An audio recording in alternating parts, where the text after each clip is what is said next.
Good evening, ladies and gentlemen. I'll call this meeting of the Great Falls Public Schools Board of Trustees to order. Today is December 15, 2025, and by Montana state law, we are required to record these sessions, and they will be uploaded to our website at some point in the future. With that being said, Mr. Deakins, would you please do the roll call? Thank you, Chairman Johnson. Chairman Johnson. Here. Kim Skornagowski. Here. Bill Bronson. Here. Craig Duff. Here. Marley Sunchild. Amy Thompson. Here. And Paige Tarosky. Here. Thank you. You have a full board present, Chairman Johnson. Thank you, Mr. Deakins.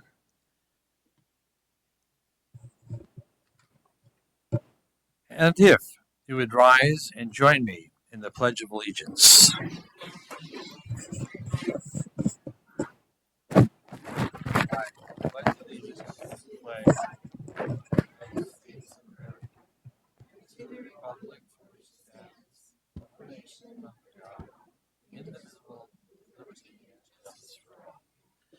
Thank you. Mr. Chair, Trustee Tarosky. I move that we adopt the agenda as presented. Second. Been moved and seconded to adopt the agenda. Any questions or commentaries from our Board of Trustees?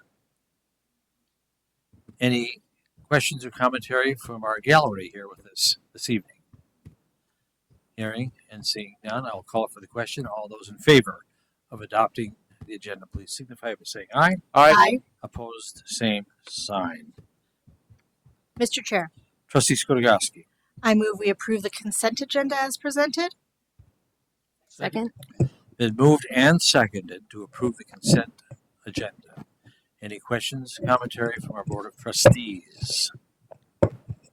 Any questions or commentary from our gallery here with us? Hearing, seeing none, I'll call for the question. All those in favor of approving the consent agenda, please signify by saying aye. Aye. Opposed, same sign. Thank you. Right into communication. Report of student representatives, Mrs. Mainwaring.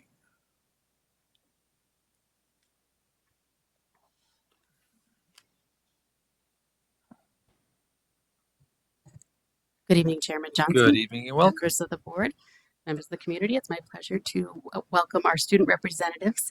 And tonight we will start with Great Falls High. Thank you.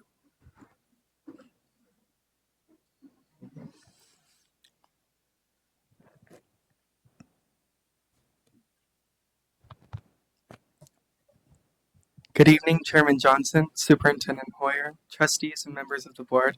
I'm Weston Stoll, and I will be starting our December presentation. Great Falls High had their annual winter formal with the theme of Once Upon a Dream. It was a good way for everyone to get together and show off some dance moves. During prom, we crowned our prom king and queen, Jericho J. and Aletta Hagen. Congratulations, you both. Keep showing us what it truly means to be a bison. Advanced Chamber Orchestra. Our Great Falls High Advanced Chamber Orchestra performed at the Grand View Assisted Living.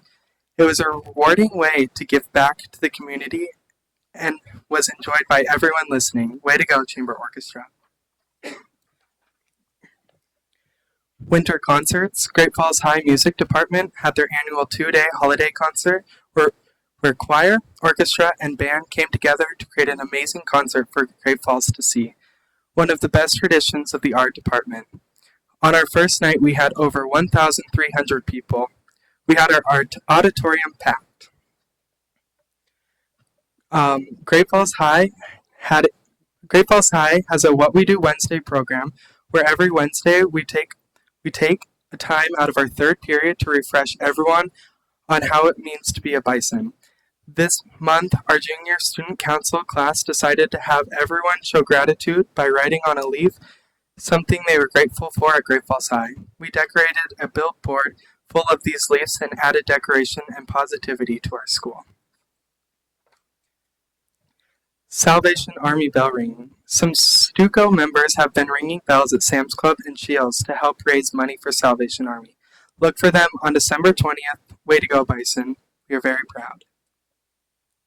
Steel Magnolias. Our theater department had their first production this year of Steel Magnolias. It was great. Congratulations, Miss Dewey and all the cast and crew. A lesson we loved. In Miss Pemberton's biology class, she created a skit for her students to perform to show how the electron transport chain works. It was a fun way to get her students out of their seats and learn in a fun and new way. Our student council got the privilege to participate in the annual mass conference with other student councils around the state. They listened to key speakers and took away life lessons and ideas to improve in their school environments. Good evening, Chairman Johnson, Superintendent Hoyer, members of the community, and members of the board. My name is Caitlin Fulbright, and I'm a junior, and I will be ending our presentation. In Miss Stubbs' marketing class, kids got to showcase their cereal brands and boxes in the hub for other students to vote on. Students worked on this project for 2 weeks to come up with a target, market, product, price, and place in a survey for their different cereals. This month, we would like to recognize Miss Schmidt, Miss Temple, Mr. Hopkins, Mr. Masco, Miss Sweeney, Miss Warner, and Mr. Dorchovic for their dedication and involvement in our school. These people are examples of true Bison pride and determination to make our school a better place. Our winter sports are progressing full speed ahead. Boys and girls basketball both already had their first games, with the girls in Flathead and the boys at home. Wrestling heads to Whitehall and Butte for their varsity and JV meets. Big shout out to our boys and girls swimming, who absolutely dominated the competition in Kalispell, winning by almost double the amount of points and got second place team. Huge shout out to Mr. Wiles and his video production classes, who once again did a fantastic job with the year's Bookathon PSA. This is the 7th year him and his classes have worked for the Great Falls High Public Library Foundation to produce a PSA for the library. Thank you for all you do for the school, the district, and the community, Mr. Wiles. Another lesson we loved is in Mr. Wiles' AP Physics. Students have been studying circular motion, which is a pretty complex subject with a lot of new ideas. Like how when something is going in a circle, even if it isn't speeding up, it's constantly accelerating. Now that we have the basics of that down, we are moving on to universal gravitation. This month we don't have a trivia, but we'd like to share a cool piece of Great Falls High's history. In 1898, a man named Fred A. Warner came to Great Falls to help his brother at the Cascade Drug Store. His brother died in 1900, and Fred took over the business, establishing it as Great Falls Drug & Co. He built the building that currently houses the studio bar and the building that displays his name at the top of it. Mr. Warner accumulated wealth over the years as a prominent Great Falls businessman. In 1912, he went to Great Falls High School Board to get permission to give a scholarship to the graduating valedictorian, the graduate with the highest GPA over 4 years. From 1913 until his death, 25 years later in 1938, Mr. Warner gave the Warner Medallion to the Great Falls High valedictorian. It was made with 18-karat yellow gold. There is currently one for sale at Miller's Jewelry in Bozeman, Montana for almost $7,000. And that's the end of our presentation. Thank you. Well done.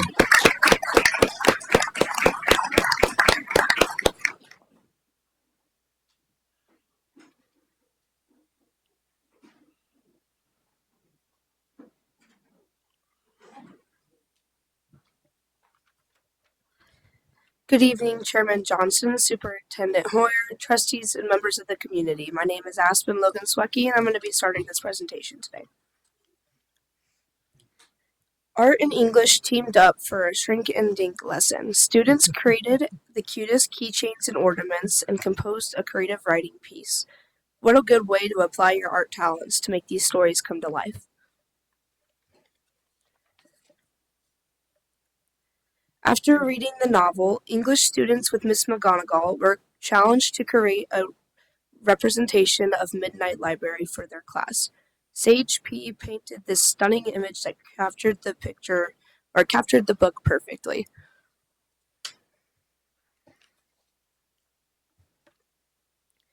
I'm going to absolutely butcher this, but this is Huchel art. Work in progress. Students learned about indigenous traditions in Mexico for using pine pitch and beeswax to create a media for attaching glass beads. Super cool art and science projects. They should be completed in time for the holidays. Funding for this project was provided by a foundation grant. Thank you, GFPS Foundation, for your financial support. Our students working on intertribal strong and science enrichment units, they did the tedious work that went into wrapping leather around the wire hoop, requiring patience and multiple hands. Beautiful dream catchers for some pretty amazing students.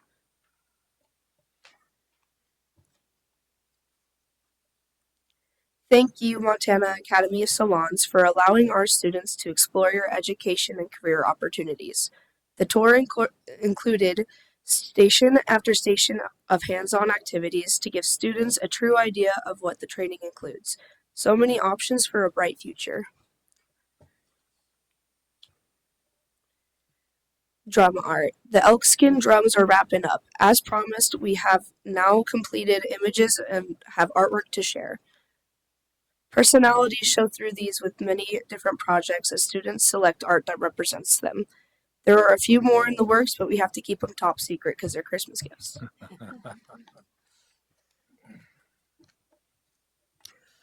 SS Edmund Fitzgerald was an American Great Lakes frontier that sank in Lake Superior during a storm on November 10th, 1975, with the loss of the entire crew of 29 men.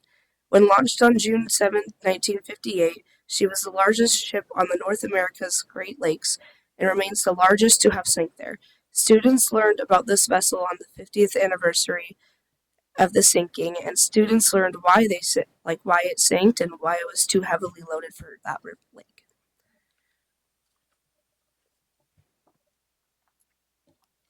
Good evening, Chairman Johnson, Superintendent Hoyer, trustees, and members of the community. My name is Caitlin McClure, and I'm going to finish off this presentation. What's cooler than clay? Clay Club. Ms. Walters and her students create some super cool pieces. Want her schedule and join her for your own chance to express your creativity. Ornament beading. While students primarily loom beads, also known as brick or piety beading, they learned a new technique during the holiday season. Ornament beading requires a new mathematical skill called European net beading. The holidays are on our mind, starting our Christmas gifts list early and make sure students have time to complete all their lessons and make sure they're on the nice list. Inflatable Olympics. As a way to encourage students to use their time wisely, we issued tickets for every unit earned before Thanksgiving. Students were able to put the tickets in buckets and select which teachers they wanted to see compete in the Inflatable Olympics. Teachers were challenged to a dance-off, hopscotch, and a foot race. It's a very fun day. The annual student powwow was a great success. The events moved from spring to fall this year. We had more student dancers than ever before, and students were able to sell their indigenous artwork. Great Falls Public Schools has a nice collection of regalia available at the event for students to borrow. Dugan does an excellent job of sharing district data throughout the program. His team works together to offer a top-notch event that is open to all. Please consider attending next year's powwow. Life skills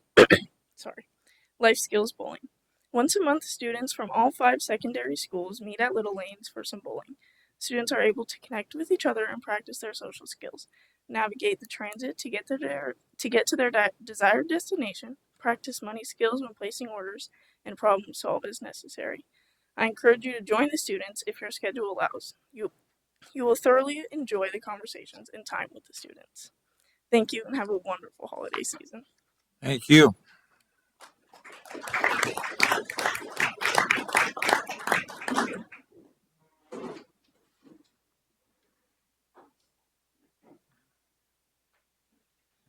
Good evening, Chairman Johnson, Superintendent Hoyer, members of the board, and members of the community. My name is Emerson Hama, and I'll start our presentation.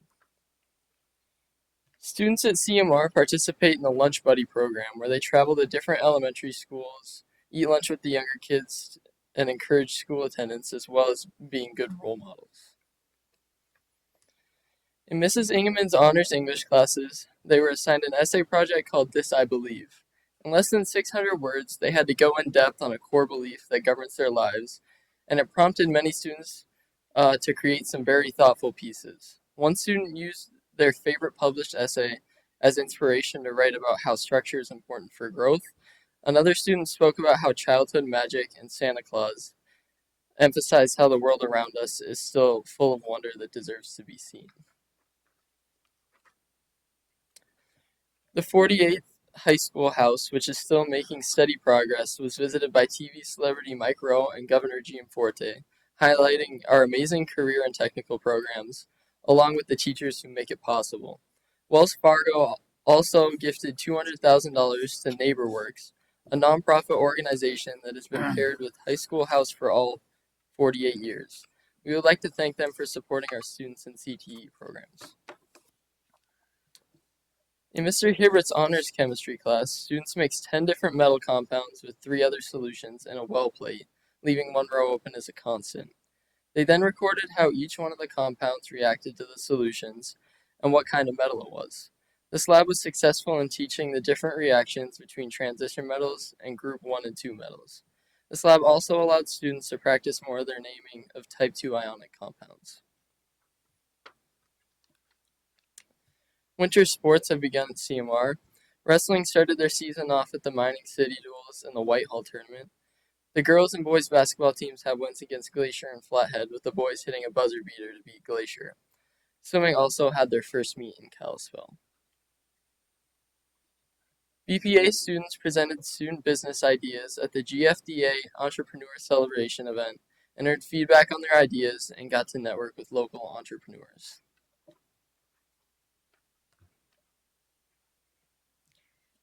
Good evening, Chairman Johnson, Superintendent Hoyer, members of the board, and members of the community. I am Lydia Comstock, and I will continue our presentation. In Profe Petzold's Spanish 5, 6, and 7, 8 classes, students finished reading the novel La Vampirata. This is a short novel that allowed students to learn new words by using context clues and English cognates. It was a great way to get the mind thinking in Spanish rather than just using repetition. CMR Speech and Debate has started, and students have performed very well in the last 2 weeks. We've gone to lots of small school meets, and last weekend we were in Bozeman, and in this upcoming weekend we will be going to Shodo. Another lesson that we loved in Mr. Holland's physics classes, students used paper, straw, and glue to make cars. But these weren't just any cars. They had to carry an egg safely down a 6-meter track. It was a difficult challenge, but students learned a lot as they compared speed and safety during this experiment. Our performing arts students have had a busy winter. The Addams family wrapped up a great show at the end of November, and many of those same students also attended the AA Choir Festival the same month. A smaller choir group, the Rustelaires, has also had the privilege of performing in our community almost every day in December. They've been at elementary schools and community events for the holiday season, and beyond that, we've been enjoying our yearly holiday concerts with orchestra on December 4th, band tonight, and choir tomorrow night. Our student government kids also had the privilege of attending the annual MASC State Convention. They got to attend workshops with topics from team building to community change to social media strategy. They shared ideas and got a glimpse of parliamentary procedure during their business session, and we are glad to have one of our own students serving on the executive board, which is myself. And it is really exciting to have our state leaders lead this conference and show all of our students the future of leadership in the state. And another lesson that we loved was in Mr. Allen's AP United States History classes. Students spent the past 2 weeks learning about the failure of Reconstruction after the Civil War. During this time period, the government tried to pass movements and laws to make a difference in the divided Union, but most efforts failed. However, after gaining a full knowledge of this time period, students had to make the argument of why Reconstruction was a failure to Mr. Allen while he debated back. This was an interesting lesson that taught about the controversy in politics and the importance of perspective. Good evening, Chairman Johnson, Superintendent Hoyer, member of the board, and members of the community. My name is Addie Chris, and I'll be finishing this presentation. We have a wonderful art exhibit in the OC Seltzer Gallery until January 26th. We welcome you to stop by and see their work. CMR hosted and participated in the annual Commemorative Native American Powwow. This celebrated the diversity of Native American culture within our district and community. 2 CMR students were the lead female and male dancers for the event. MORP was put on by CMR Student Government and was held at the History Museum this week. The theme was famous duos and trios, and the students had a great time. We are so proud that many of our group's students and staff members adopt families at Christmas to help make the holiday a little brighter. Our basketball teams are also donating to Toby's house.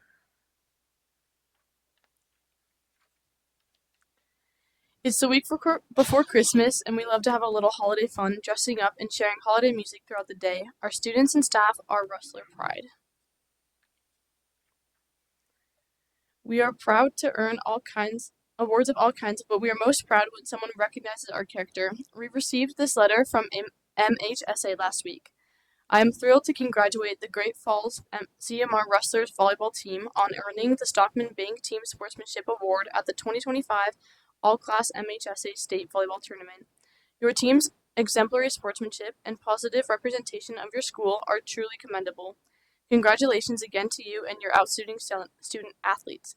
Congratulations, Lady Rustlers. You are Rustler pride. Thank you and have a great evening. Thank you.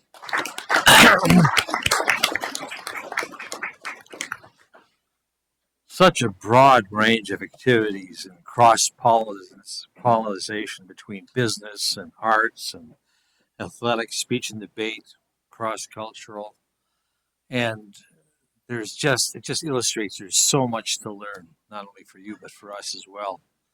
And it's also really enlightening for us to see that it's fun as well. So thank you so much.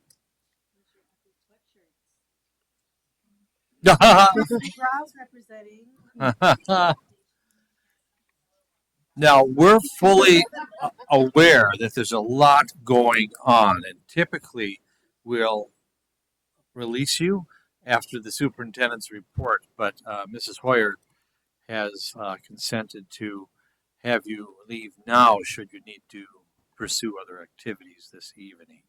So if you need to go, you can go. Thank you all. One more round of applause.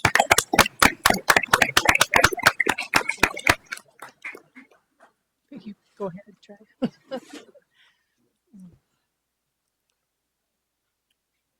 And next up in communication is Superintendent's report. Mrs. Hoyer.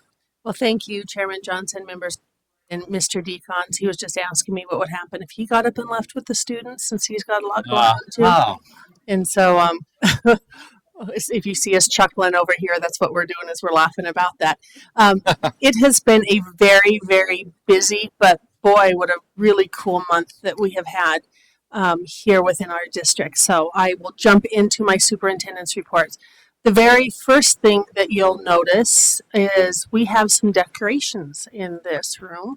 And that's because once a year we come together during the holidays up here at the district office buildings, and we have a potluck and a big celebration. It takes months to plan. If you don't believe me, ask the Candy crew who did it this year. The theme was Candyland. We had a candy station with all of the old throwback candies. We had Candyland stickers on the floor. You had to walk the stickers. Heather was a huge driver of that. Lance, on his birthday, was carving turkeys in the workroom, and ham, so we could get that all ready and set out. But it was a great time to come together. As I was talking to them, one of the things we do over the holidays as a family is we share a meal. And so it was important to us to be able to come together and share a meal together as we head into just some really busy times up here. The Rustlers, and Lydia was one of them. They came and they sang for us. They did a fantastic job. I think we had some tears, we had some laughter, and we were all just in awe of the amazing musicians that came and helped us celebrate this year. Our students are out in the community, and you heard one of the groups talk about going out into one of our senior assisted living facilities and playing music, but beyond music, there's so much more that's happening as well. The Bison Drama students were out and they helped serve a meal at the mission, and then they stayed and they ate and spent some time with the residents there. The Christmas Stroll pop-up shop, of course, while the students were working really hard to make some money, they were also communicating and talking and learning all of those important soft skills that we really want our students to have. JROTC, if you didn't see Becky Nelson's post, they did the wreaths across America. They made 480 wreaths. This and placed them on the graves against the tombstones of our community members who have passed away but have served our country. What an amazing program they have. And then Sacagawea Elementary, of course, did an ice bucket challenge for Special Olympics. I was at Sacagawea today for their Christmas concert. I was teasing Mr. Moore that I didn't see him in the ice bucket challenge picture that I had, but he assured me that he was involved. So speaking about all the different things that are happening, we continue to really keep our eye on achievement. Now, this is a MAP student growth summary report that you probably remember seeing earlier this fall. And I wanted to just, as a way to bring this forward to your attention, I'm going to show you something on the next slide in just a moment, but it's really important when we look at the research and how we help students grow in their literacy skills and live in a text-rich environment. We know that access to books in their homes leads to higher literacy rates, and literacy rates influence the greater use of books. It's kind of a back and forth relationship, regardless of the socioeconomic background. Their ability to access books in their home is really important, and not all students have or live in text-rich environments. And then also access to self-selected books at school and home increase reading frequency and positive attitudes towards reading. So books that the kids are excited to get their hands on, they want to read and they want to share with their loved ones, with their teachers, all of the things they're reading. And there's just so much more that goes into having those books available to kids. So when we're looking at our MAP scores, you'll see that we really focused in on the lower grades, knowing it's important to be reading and having a strong foundation by grades 3. We were most concerned about grade 4, not quite reading, and that's when reading changes, and the strategies behind reading change. And we want to continue to see that growth go. Our elementary schools, Ellie, if you could go to the next slide, started doing literacy opportunities. And this is the one from Valley View, where they came together with their PTAs, and they had 2 books that they gave to every single student to take home so they could have a book at home over Christmas break. And it's a book that the kids are really, really interested in. And so How to Catch a Yeti was done for our primary students, and they were all excited when the principal over there reminded them that now that they were done with their concert, to be sure that they grabbed that book on the way out. And then the older students got The Lion, the Witch, and the Wardrobe. So this is just one example. I was down at Whittier, and Whittier was doing something similar. So you'll see this in our elementary schools as they work really hard to build those environments to help grow literacy skills. It's a wonderful gift. It's a wonderful opportunity for students, and there's a very important reason behind it. So speaking of elementary school and middle school holiday concerts, they are in full swing. And if you haven't had an opportunity to go out and see them, you need to. It is so cool and so much fun to watch all of the students just perform and see their faces light up when they see someone in the audience that they know, be it a parent or a grandparent or a big brother or sister, or just a friend or a neighbor. So up there's North Middle School. Those concerts, Easts, are happening this week, so I don't have any pictures of them. And then, of course, we had a couple more today. but we are seeing just some really fun things. This is what I appreciate about our music teachers, though, is they're doing a great job educating parents and the community at these concerts behind the reasons for some of the things that they're teaching. There's a reason that we teach movement. And Dusty and I were talking about this as a grandparent of a kindergartner. I would very likely say, just hold still. Just sing Rudolph, just hold still. You're going to take someone's eye out. We don't want anybody to be hurt. Just hold still. And what the music teachers will tell you is they need to move. To truly understand the music, they need to move. And we need to be crossing the midline. We need to be working with different things like kazoos. Bless the music teachers for giving first graders kazoos and bells. But they're teaching them the beginnings of reading music, the beginnings of breathing, the beginnings of a rhythm. There is always a hidden meaning behind the cute things that they do. So Dusty and I are going to work a little bit and do some social media push out to encourage parents who learned music the way I learned music in elementary school, not to hold still. They need to wiggle and they need to move and they need to play with music makers and they need to warm up and to do that type of educating because it's just something fun and unique and I learn something every time I listen to our music teachers talk.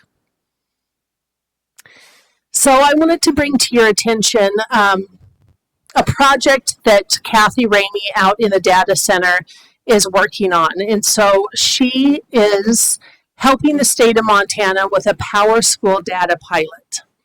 So when this opportunity came available, and I contacted Kathy, who is our Power School guru here in the district, she took some time and really carefully considered the pilot. And she had conversations with OPI, with their head data tech, with Superintendent Hedlund, because she wanted to be sure that us jumping into this pilot when it's in beta form was the right thing to do for our students, knowing that we'll eventually have to do this anyway.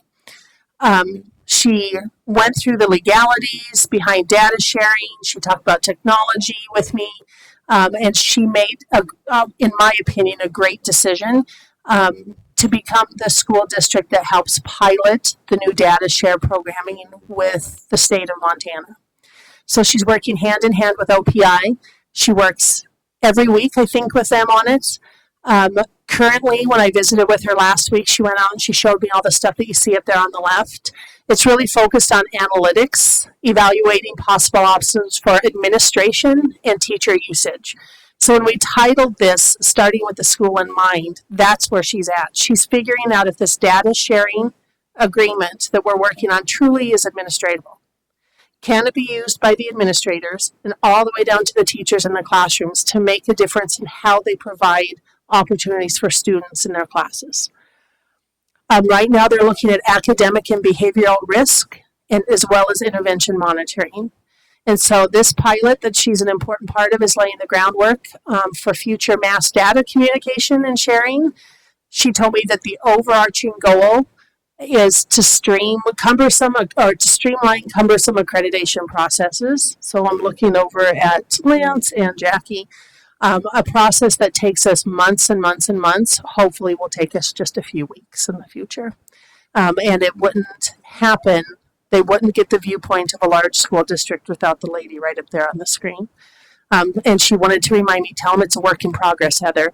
As with many pilots, that's the intention of the pilot. But she's helping ferret out all the problems and really get to the heart of what we need to do to have better data sharing with the state so we can see results in our classrooms. So if you know Kathy, she's delightful. If you're up here at the district office, don't take a right up here, take a left and go into the IT building. She's about halfway back, a little bit more than halfway on the right, and poke your head in and just thank her because she's doing really hard work, not just for Great Falls, but for all of the state of Montana, specifically for the AA's to make this seamless next year when it rolls out. So winter sports participation numbers, I wanted to share this with you so you can see where we're at. Basketball, wrestling, swimming for both boys and girls is currently underway. Mr. Henneberg, today is National Athletic Administrators Appreciation Day. But he wanted me to tell you that we have 45 coaches, but many of them are on minimal stipends. They get several $100s. They come in and volunteer because they love the sport, but they love watching kids grow in the sport even more. So we have a bunch of adults out there working with our kids. Our girls' basketball numbers are looking pretty strong. Boys' basketball numbers are looking strong. Wrestling, their numbers are growing for girls, and for boys, it's holding very steady over the years. And swimming, of course, their numbers are doing well. 13.6% you'll see in 13%, that represents the total number of students that in their student bodies that are involved in a winter sport. Not music, not cheer, not spirit. I didn't put those in there, but those are ones that are truly just in one sport. Some of them are in two.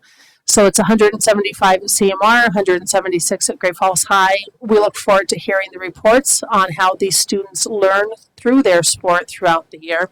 I will come back in January and share with you the economic impact of sporting events across our community again, as we see some of our larger events like the wrestling tournaments and stuff take place.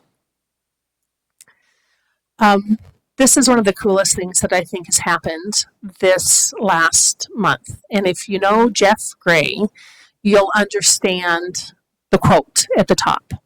An optimist is a man who plants 2 acorns and buys a hammock. So we had an alumni donation from Mr. Gray. He is an alumni, son of an alumni. He went on a family trip with his daughter and son-in-law to track the World War II footsteps of his father, who often talked about memories of home when he was deployed overseas getting ready for the war. And he went to Castle Cole, which you'll see up there on the left, and talked to the people who are running the castle grounds. This is where his father was stationed, along with about 30,000 troops, I believe he said, prior to being deployed to the front lines. And at the time, there were these huge oak trees that reminded him of the trees of Montana. And so he talked them into sending him acorns across the pond. And I have in my office a sealed envelope with acorns in it that he has asked Great Falls High Botany, under the direction of Mr. Brian Sullivan, to try to germinate some of these. First of all, I got to find out if it's legal. Not exactly sure if shipping acorns across the ocean is legal, but we're going to find out. But Mr. Sullivan is very nervous, so he's going to try because they have a botany research-based class next semester. It's a one-semester class, so they're going to work on that. Takes quite a while to germinate acorns. But his father also graduated from the University of Montana, where we have our state arboretum. So I'm going to send some of them over there as well, and they're going to work on them as well. But they are going to be doing collective history lessons with Mr. Sean in U.S. history, and with the advanced students in science exploration. So I'm really excited about this possibility. I'm excited. The teachers are nervous because they love Jeff. They don't want to let him down if they don't grow. So, but we're going to see what we can do.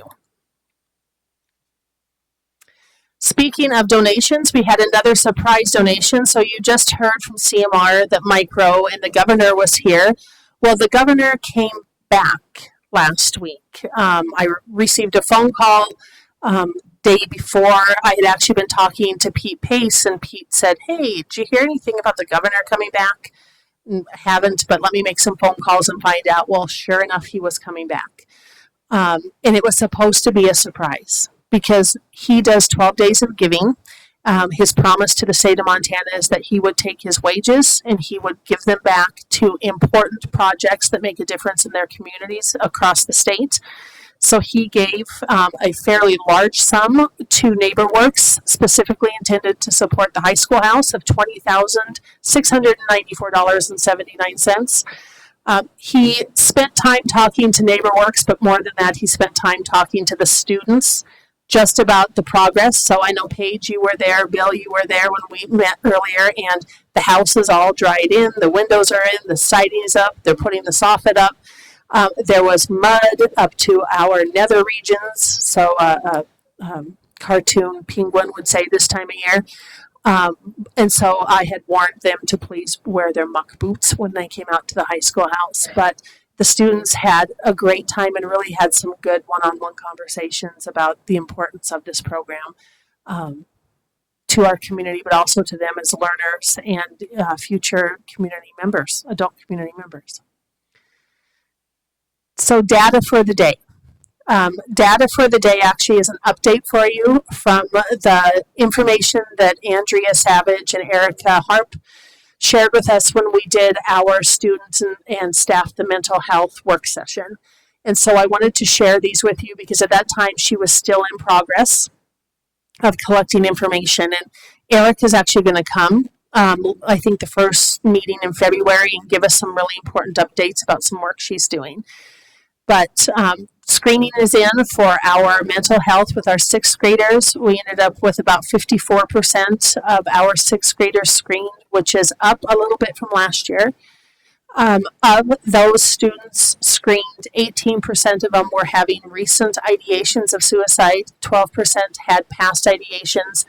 Those two populations of students received immediate interaction with our therapists and their parents as soon as their results came in. 2% screened in for depression and 4% for anxiety. So continuing to focus in on the sixth grade as that's our highest presenter of suicidal ideations at the hospital. Then we started talking about staff trainings and what are we doing to help our staff understand what's happening with the youth today. So she wanted to let us know that she is throughout the course of the year, I believe her last one is going to be in March, and I'm looking over at Lance, in March. During PLC time, she is going out and doing the training and all the staff. To date, she has trained 439 staff members across our district in 14 schools. She has 7 schools left, but all of our schools then received high quality training in mental health for both the students they serve and themselves and the staff that they work with. Then she gave some great information about LIFT because I know you kind of track the LIFT program. I wanted to share that with you as well. So they are currently doing their 6th grade outreach. There are 104 peer mentors across our district. They have hit 15 6th grade teams. And they are of the 15 6th grade teams, they have hit 13 of them. So they have one more to do, and then every 6th grader will have been had the presentation from LIFT. But this was one of the coolest quotes from her presentation that she did for Cabinet. Is LIFT is driving healthy, organic presentations of being grateful. And so it's so much more than just talking about suicide. It's really talking about the whole health of the student, and they're having fantastic conversations. We're really excited to see what they will do.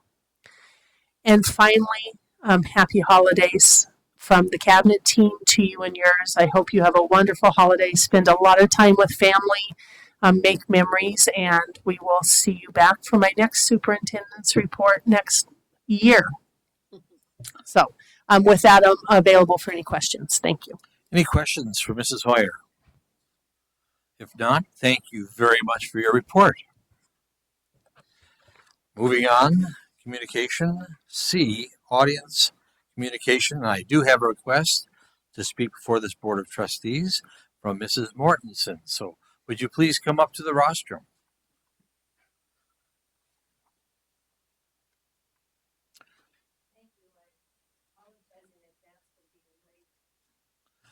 Well, we welcome you. So thanks for being here. This season seems to be going faster than I am. And I appreciate the opportunity. This past presentation kind of fits into what I have to give out to each of you. There is a bill before the Montana Senate and a joint resolution to study the reasons for the lack of enforcement of our marijuana laws.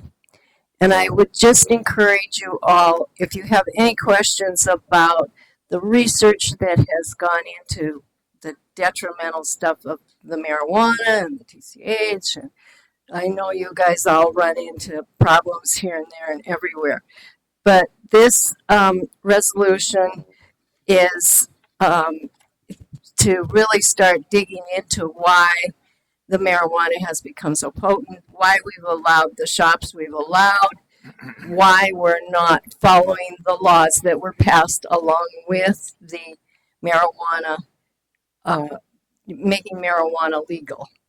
And I just want to encourage you all to kind of keep an eye on it, the research, in case you need any information.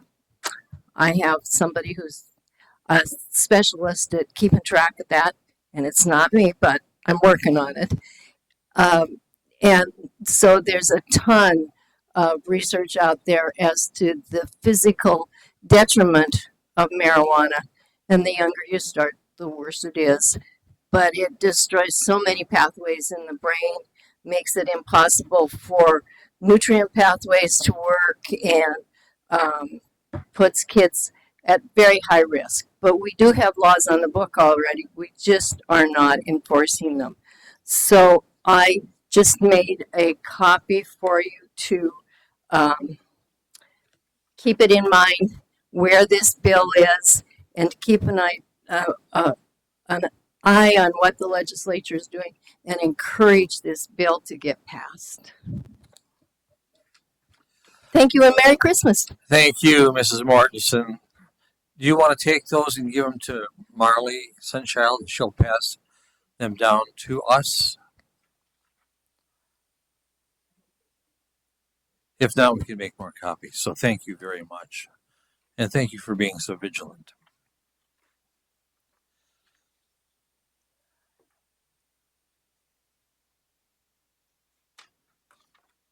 Thank you. And that brings us to action items. Action item A, 2425, financial statements and audit report. Mr. Deacons. Thank you, Chairman Johnson, members of the board, Superintendent Hoyer, and members of the community. I believe we're just transferring over right now to Mr. Brian Stavanger from Eid Bailey, who you heard from earlier this evening in our work session with the audit. Each year, we are required by law to have a single audit and an independent auditor go through our books. You had a chance, like I said, and he'll be doing a brief presentation on it here shortly. Again, if you have questions after you hear this, don't hesitate to ask them now, or please share them with me and I will make sure he gets it. There are some updates with this that Mr. Stavanger will talk to you about, obviously, with just the pieces from the state that we were waiting on. So with that, do we have Mr. Stavanger? Yes. Okay, Brian, you're up. Thank you. Okay, just want confirmation quick that you can hear me okay? We can hear you. Yes, thank you. Okay, wonderful. Good evening. Thank you for having me. Brian Stavanger, partner with Eid Bailey. And really just maybe not a reminder, but for informational purposes, I met with the board in a working session previous to this board meeting.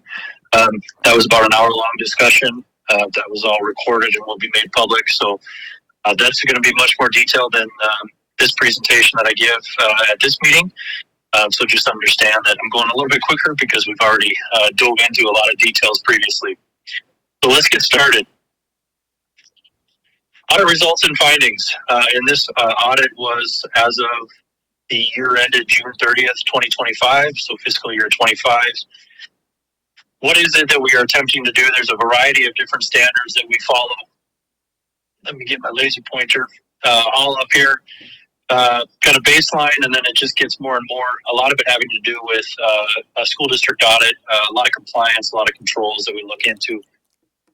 Everything that we do is to obtain reasonable assurance, not absolute assurance, that the financial statements are free of material misstatement. This means that we're not testing things 100%. We're looking at the higher risk areas where we believe misstatements could occur. We focus our time there, and we do a lot of sampling. This year, this presentation, everything is in draft format currently. It will be finalized within the next couple weeks. The reason for the draft format is this highlighted section down here. One of the standards that we have to follow is issued by the state of Montana. They issue a compliance supplement, an audit guide essentially that's very specific to legislative items. So they update this periodically. Up until earlier today, that was still in draft format. The state had indicated to all of us auditors that they would not be accepting any audits until that compliance supplement was in a finalized version. So we were working under the assumption of the draft up until this afternoon, literally an hour or so before the working session with the board. So that has now been lifted. We've got to go through and update all of our documentation to make sure that we've got everything appropriate. So we will be bringing a final version back to the board likely in January, and highly likely there will be no significant changes from what we have in this version. Overall, the district received a clean, unmodified opinion on their financial statements. Really means you're following all the correct accounting rules. We believe everything's materially accurate, and all the required disclosures in the full audit report are indeed included. Due to the district spending last fiscal year, approximately $15.6 million in federal awards, that triggers a separate federal audit specific to those federal awards. We do this in conjunction with the normal audit, but technically it is a separate audit, but also received a clean, unmodified opinion on that audit, which is a very good thing. As we complete our audit, there is the opportunity to have findings or reportable items. You'll see we had 6 of them this year. I'll start with the financial statements, which is, I'll call that kind of the normal audit. 4 findings in fiscal year 25. These are all very similar to fiscal year 24 findings. We talked in depth with the board during the working session on those. Management is already indicating or implementing change to attempt to alleviate these in fiscal year 26. So we're happy to see that. A lot of this has to do with our involvement during the process, and honestly, really the last couple of years, just been a decent amount of turnover, which usually when that happens in the finance area and other areas, this tends to happen. So hoping more stability, or stability continues as it has in fiscal year 26, and some of these can be alleviated. Much of the same on Montana legal compliance, really surrounding extracurricular funds. So those are essentially student activity funds, and just lack of formal involvement by students in a lot of instances. The requirement that the state has is the students need to indicate different activity, either receipts or disbursements by initialing or signing forms. That just wasn't existent in all cases. So similar to the findings up above, management has already worked hard to implement change and correct these going forward. Finally, I skipped over it. I shouldn't have, because it's very important. No findings on the federal awards audit. So I'll pause there just to see if there's any questions or comments, and if none, I'll continue on. Any questions or comments in the room? Brian, you're free to continue.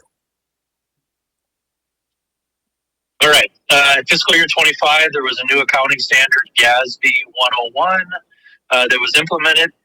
This was required for all school districts for fiscal year 25. As a result of this, it just is reporting an additional $13.3 million in liabilities for compensated absences, vacations, sick leave, personal leave, severance. This just refreshed the standard. Standard was always there. It just wasn't as all-encompassing as it is now. These liabilities are not necessarily new liabilities. These have always existed for the district. The change is that it's now reported within your audit report. So every school district, every local government has had to implement this. Kudos to Luke and his staff for helping us as we work together to get that implemented. Thankfully, fiscal year 26 anticipating no new accounting standards having to be implemented. All right, we'll get into some graphs. Cash and investments, this is district-wide at the end of each fiscal year, and we've got 7 years of historical information on here. What at June 30th does the district have overall for cash and investments? You can see just under 68 million in fiscal year 25. A decline from fiscal year 24, which is really due to spending down the remaining ESSER money, but overall still fairly strong cash and investment balances at year end. We're going to dive into the general fund, and the general fund within the audit report is officially a combination of both the elementary general fund and the high school general fund combined. That's the way it's internally tracked. For audit purposes, the requirements are there can only be one general fund, so they are combined. So when I go over this, just keep that in mind. So this is really a budget to actual for those general funds, the combined general fund. Budget on the left, actual results in the middle, and then the variance on the far right. From a revenue standpoint, so the money coming into the district in those general funds came in about 1.8% over budget, so took in about $1.4 million more than anticipated. On the expenditure side, or really what it costs to operate that general fund, about 1.3% over budget, meaning you spent about just under $1.1 million more than anticipated. On both of these, though, those are very small percentages. When you've got an $81 million budget and you came under 2% for both of them, that is tremendous. Generally, on the revenue side, we like to see it 5% or lower. On the expenditure side, 3% or lower, and you can see you were right there. Accounting for some transfers out to some other funds, which is very typical with these general funds. Had a slight deficit spend. Again, reminder, $81 million budget and slight deficit spend of $116,514. Just a tremendous job sticking to that budget. That takes your fund balance or your reserves in that general fund to about $10.5 million, and we'll analyze that in the next few slides. So it is important to have fund balance for a variety of reasons. Fund balance is then, unfortunately, because of governmental accounting, broken into several different categories. The big one to really keep your eye on is committed. You have an internal fund balance policy that committed amount, which is really an amount set aside for future year budget, is at 10% of the total budget. So that is the goal. Here is total general fund budget broken down into these different categories for the last 7 years. You can see fairly consistent and really just a slight dip overall in fiscal year 25, but really the last 5 years, very, very consistent. Here's that 10% policy that the district has, and we'll look at that on the next slide.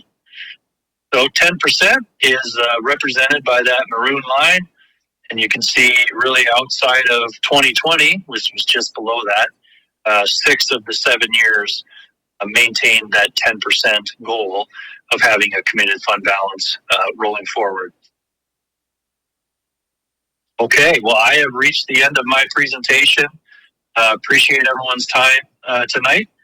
Just final opportunity for questions. Thank you, Brian. Very concise. Thank you. Are there any questions from our Board of Trustees? And we'll open it up to those in the room as well. Any questions for Brian on his presentation? As he said at the initiation of his presentation, he did this presentation in some detail for our Board of Trustees starting at 4 o'clock and has provided us with information, supporting information in print as well. So, Brian, thank you very much. There appears not to be any questions for you at this point in time. So, again, we appreciate your service to the district and for your joining us this evening. Mr. Chairman, Trustee Bronson. I'm going to go ahead and make a motion at this time based on the information that we have. I'm going to move that we postpone consideration of the auditor's report until our auditors have had a chance to review the state compliance documentation, which only became available late this afternoon. Second. Been moved and seconded to postpone consideration of the auditor's report. Any questions or commentary from our Board of Trustees? Any questions or commentary from those in the room regarding this motion? Hearing, seeing none, I'll call for the question. All those in favor of the motion, please signify by saying aye. Aye. Aye. Opposed, same sign. Motion carries. Thank you very much. Thank you, Brian. Yeah, thanks, Jeff. And I want to thank Mr. Williams for his perseverance in making this all possible for us to hear this presentation. Thank you. Action item B, financial report and clerk register for September 2025. Mr. Deacons. Thank you, Chairman Johnson, members of the board, Superintendent Hoyer, and members of the community. I do have our September registers and pieces set forth for our financials reports, but I do want to call your attention to page 42. On page 42, the starting check number 140977. If you went back and reviewed the previous months, you would have seen that the previous check number was 140975. Hmm. Here's that there was a check that was skipped. However, it was actually a voided check for a student who received a scholarship out of Whitworth College. Therefore, we had voided it out, so it was not noted on the check register, just for your information. Other than that, I don't have anything different on those September items. So with that, I would ask you to accept the monthly financial and approve the payments for September 25th. Mr. Chair, 45. Trustee Taraski. I move that we accept the monthly financial report and approve the register of payments for September 2025 as presented. Second. Been moved and seconded to accept the monthly financial report as presented. Any questions or commentary from our Board of Trustees? Any from our gallery? Hearing, seeing none, I'll call for the question. All those in favor of the motion, please signify by saying aye. Aye. Opposed, same sign. Motion carries. Thank you. Thank you, Mr. Deacons. Action item C, financial report and check register for October 2025. Chairman Johnson, members of the board, Superintendent Hoyer, members of the community, again for October here, as we are getting everything caught up within our transition. You will see that the documents for financial report and check register are there to date. I do not have any changes or anything that was out of the ordinary. However, I do want to let you know we had planned to bring November's as well. However, with November payment that came from the county, the protested taxes were taken out of that. So we are working with the county to get the exact numbers and so forth, so we don't have to go back and do revisions. So the hope is to have both November cleaned up with the protested taxes when we get back together in January, along with December's, and we should be caught up, and then our goal will be month to month. Thank you. With that, I would ask that you accept the monthly financial and approve the payments for October 25. Mr. Chair, Trustee Skonogowski. I move we accept the monthly financial report and approve the register of payments for October 2025 as presented. Second. Been moved and seconded to accept the monthly financial report and approve the register of payments for October 2025. Are there any questions or commentary from our Board of Trustees? Any from others in the room? Hearing and seeing none, I'll call for the question. All those in favor of the motion, please signify by saying aye. Aye. Opposed, same sign. Motion carries. Action item D. Non-renewal, temporary, non-tenured teachers with positions expiring June 5, 2026. Ms. Spurzum, welcome. Chairman Johnson, members of the board, Superintendent Hoyer, and the community. I am bringing this list of non-renewed temporary, non-tenured teachers. The people or the teachers that are on this list are temporary for one of the following reasons. The position that they hold was less than a full year, so they started mid-year. They sometimes held a position in lieu of a teacher that was on leave, so that position is held for that teacher on leave. They also started after the August cutoff date, so once it's late in the summer, then they're 1 year only, so it didn't go through the in-district process. So I'm just requesting that you non-renew the teachers listed as they're in a temporary position that expire June 5th, 2026, and are able to do the in-district transfer process when that opens. Thank you.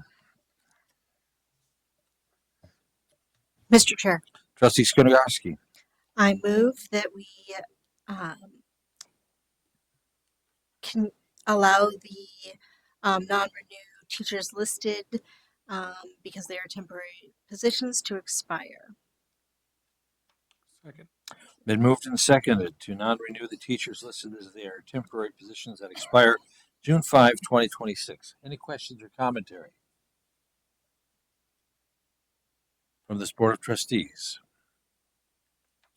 Any questions or commentary from the others in the gallery? Hearing, seeing none, I'll call for the question. All those in favor of the motion, please signify by saying aye. Aye. Opposed, same sign. Motion carries. Thank you. Thank you, Ms. Spurzum. Action item E, acceptance of donor-funded building enhancement project through Great Falls School Foundation. Ms. Becker, welcome. Thank you. Chairman Johnson, members of the board, Superintendent Hoyer, and members of the community. I'm here for a really wonderful reason. As you may know, we reported on 2 libraries that were completed in June. We reported to the school board trustees. That was funded by an estate gift from Nancy Cameron Davidson, and she has made it possible for a 3rd library to be completed, which is what I'm reporting on this evening. That the funding that was available for this 3rd library needed to be supplemented by another generous family, the Gray Family Foundation, that also came forward with essentially half of the funding that was needed to finish Sunnyside Library renovation. In total, $90,000 was put towards this project.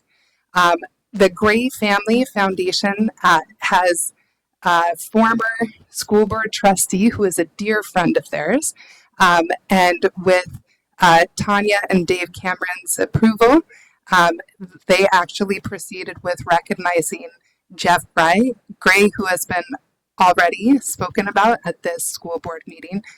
So we were really pleased to be able to recognize his contribution as a trustee for the district for a number of years, and to honor that donor's wishes.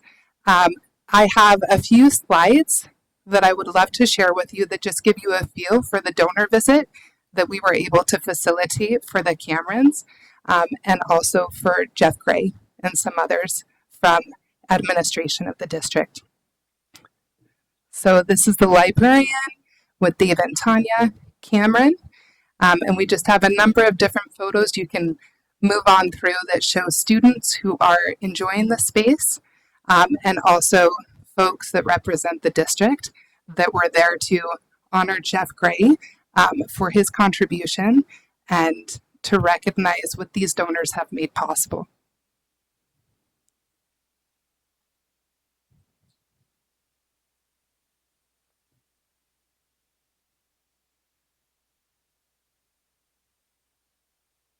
And then farewell waves from the students as we exited. So what I am bringing before the board is a request that you accept this gift that came from the donors that have been aforementioned, and acknowledge that gift with thanks. Thank you. That was a really fun day. It a lot was of a fun day. smiling faces in that library that day. Yes. And I'm sure every day since. So Yes. thank you. Mr. Chairman, Trustee Bronson. this time I move that we accept the funding of these improvements to district properties with thanks to all of the donors. Second. Been moved and seconded to accept the funding of these improvements to the district properties with thanks to the donors. Any comments or questions? Yes, Trustee Skunagowski. Just a quick comment. As you know, my daughter was a Sunnyside student, and I can tell you that this renovation was much needed and much appreciated by those students. So thank you so much to the foundation and to those donors, of course, for making this happen. It's wonderful to see schools across our district, particularly ones with struggling resources and struggling PTAs, have the support of the Yep. foundation to make projects like this happen. Yep.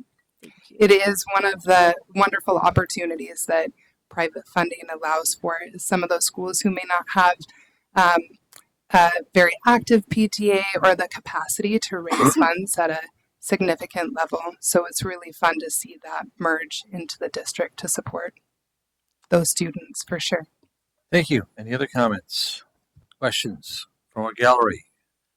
Hearing and seeing none, I'll call for the motion. All those in favor of the motion, please signify by saying aye. Aye. Cheerfully. All those opposed, same sign. Thank you very much, Ms. Becker. That concludes action items. We go to action other. There was nothing pulled from the consent agenda. That will enable us to go on to reports, discussion, and policies. A, State of Montana minimum wage increase effective January 1, 2026. Ms. Spurgeon.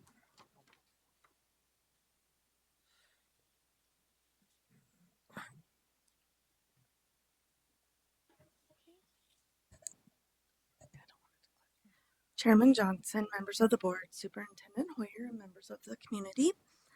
I am just bringing forth to let you know that the Montana state minimum wage is going up 30 cents per hour as of January 1st, 2026. It will impact approximately 90 positions in our district. And the cost of the minimum wage increase is estimated to be approximately $3,120 due to the 30-cent increase in wage. Thank you. You're welcome. Very concise.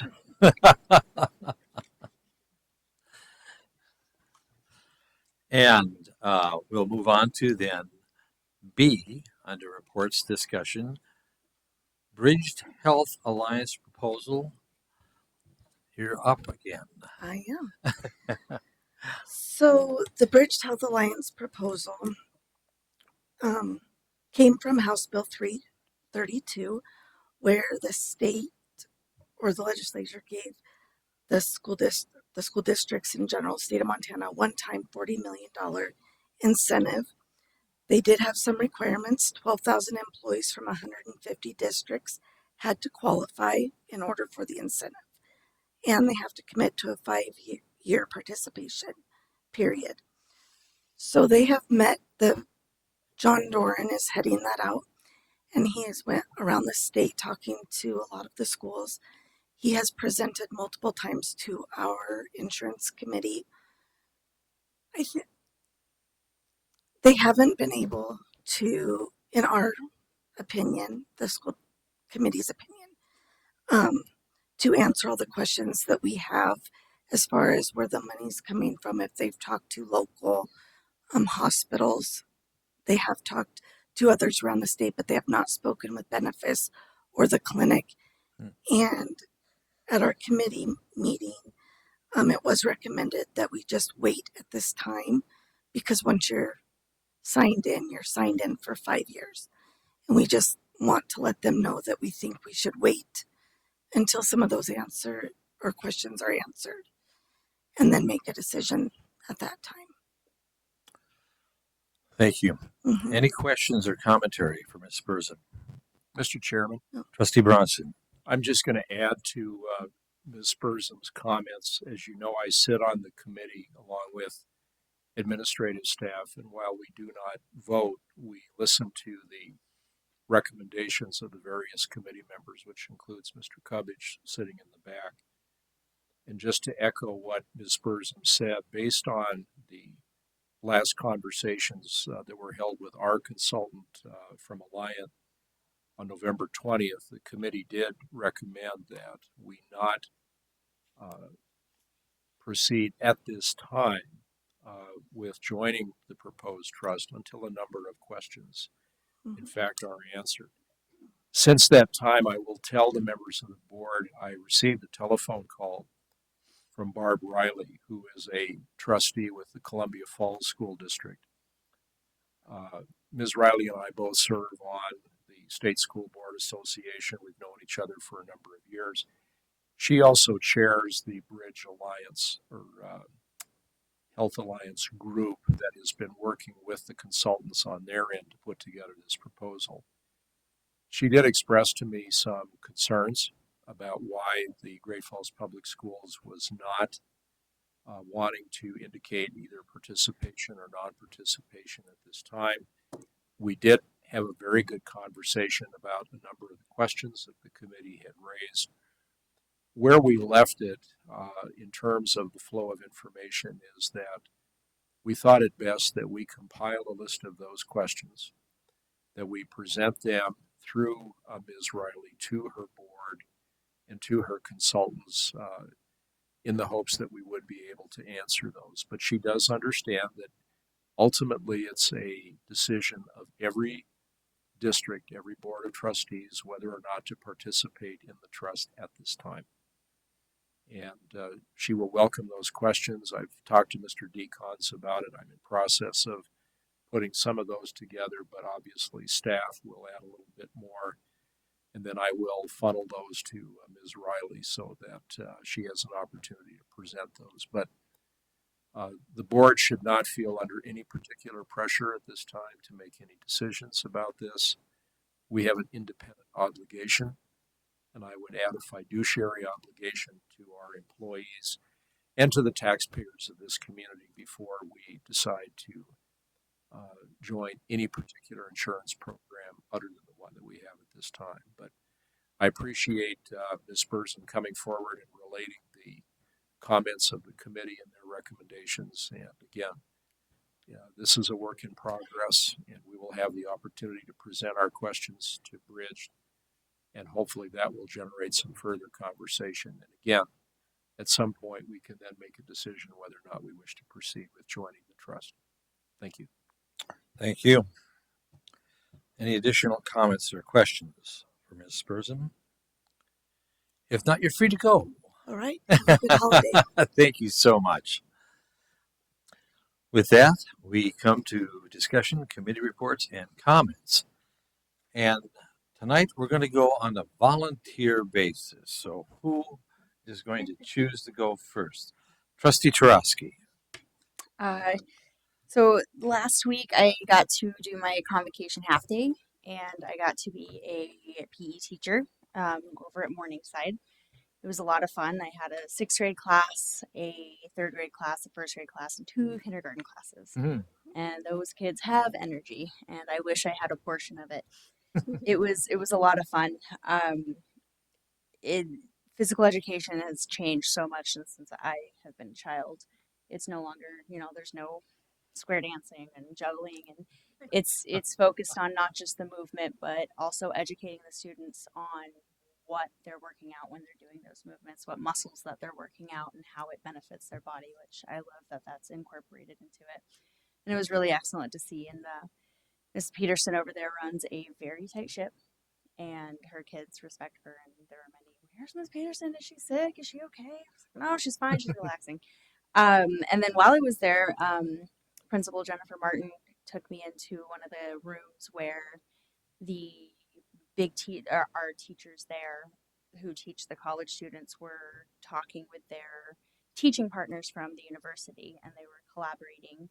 And she said that there's not only collaboration where our teachers are gaining information from their university teaching partners, but vice versa, where the university teachers are getting ideas from our teachers, which I think is a really awesome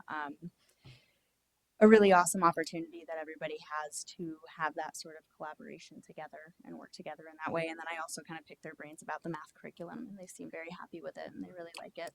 So it was a very informative day. I was really happy to have done it. And then since our last meeting, we had, I think, what I would define as a really good budget meeting. I think there was really good conversation and a good presentation of information, and I'm looking forward to our meeting next month as well. And with that, I just want to say Merry Christmas to everyone. Well, thank you very much. Trustee Thompson. Well, I get to go to Morningside on Friday to do my substitute teaching, and I'm pretty excited about the same things that you were talking about. It'll be great to be, and that's where my kids went. So I haven't I've been back a couple of times to see since the core school took over, but I'm excited to actually be in the classroom and get to see this in action. I also got a chance to go to the pop-up shop and bought several of the students' ornaments and whatnot as gifts, and that it was really awesome to see how they presented themselves, always very professionally. Unfortunately, I was out of town most of or all of last week, so I missed out on a lot of concerts, but maybe I'll be able to hit one this week. There's plenty remaining. So you'll be fine. Fine. Thank you very much. Trustee Duff. Round out the table. Yeah. Mainly just want to say happy holidays to everyone. Merry Christmas. Thanks for all the hard work everybody here does for the school and for the kids. I appreciate that, and the kids do as well. Recently had my half-day convocation. I've almost recovered, but not completely. And I was at Longfellow, 2nd grade. Oh boy. So, and I have a 6th grade music concert coming up on Friday. I look forward to enjoying. So, hope everybody has a good holidays. Fantastic. Thank you. And Trustee Skodigowski. So I wanted to first say congratulations to Ms. Spursum on being officially appointed the head of human resources. You have earned your stripes in the past few months, and congratulations on your first official presentation to us as the new human resources director. So thanks so much for that. I've had the opportunity to sit in on the kind of analysis of a math curriculum pilot program that's been that a select number of math teachers have been working on over the last year. They're kind of debating, before we make a final decision on whether to adopt that curriculum or not. Of course, they were kind of taking on the huge weight of both adopting a new book and new KUDs, no understand and do's at the same time. So the teachers that participated in that pilot were taking on quite the undertaking to do that. I also had an opportunity to sit in with Trustee Duff on the foreign language kind of analysis of their KUDs, and then over the past 2 weeks, or maybe it was just last week, I was able to go to Morningside and Longfellow and watch the LIFT students do their presentations with 6th grade classrooms and talk to them about the gratitude presentations, which I know Trustee Tarosky had the opportunity to see as well. So to see them interacting with the students and to see those young students ask all of their questions was really impressive. And I had a chance to talk to one of the 6th grade students, and I picked out the cutest kid in the bunch and asked her about what she thought about the presentations, and she was able to rattle off that she had anxiety and depression from those 6th grade screenings. And I can tell you, if I was that girl's parent, I would have no idea if not for those screenings. So I just think it's critical to get as many students as possible screened so that we can do the interventions, the amazing interventions that our school district's doing right now. So with that, happy holidays, Merry Christmas, everybody. We'll see you in the new year. Mr. Chairman, I want to start out by thanking you for allowing me to participate in the last meeting by Zoom. As I mentioned to some of you, my wife has been waiting for a year for a particular surgery, which can only be done in Missoula, and so we had to do it that day. But and also thanks to Mr. Williams, for setting up the Zoom platform. But you should be aware, as Mr. Williams is, the way it works right now, when I see you, I'm looking down on all of you.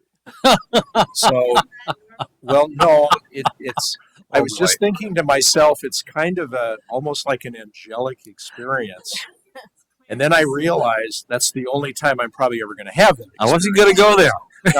No. So anyway, But thank you again for allowing me to do that. But well, thank you for being with us. On a more serious note, thanks to Mrs. Mortensen for bringing to our attention SJ 48. That actually was a resolution that was passed by the legislature to establish an interim study.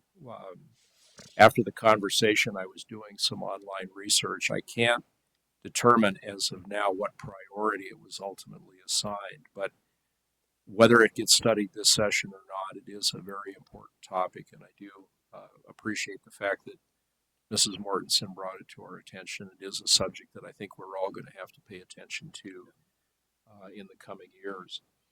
And then finally, thanks to Superintendent Hoyer for talking about our former colleague, Mr. Gray's trip.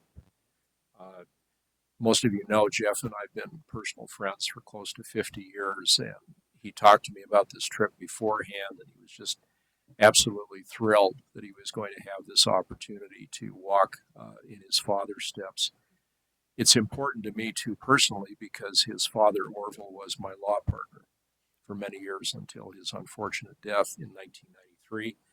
I have Mr. Gray's chairs that he had in his law office and in his service as the U.S. bankruptcy trustee for many years. So the Grays are very important to me, and I'm glad that Jeff's taken the opportunity to come back and do something with the district, and I'll be anxious to hear how the testing results come out. So thank you.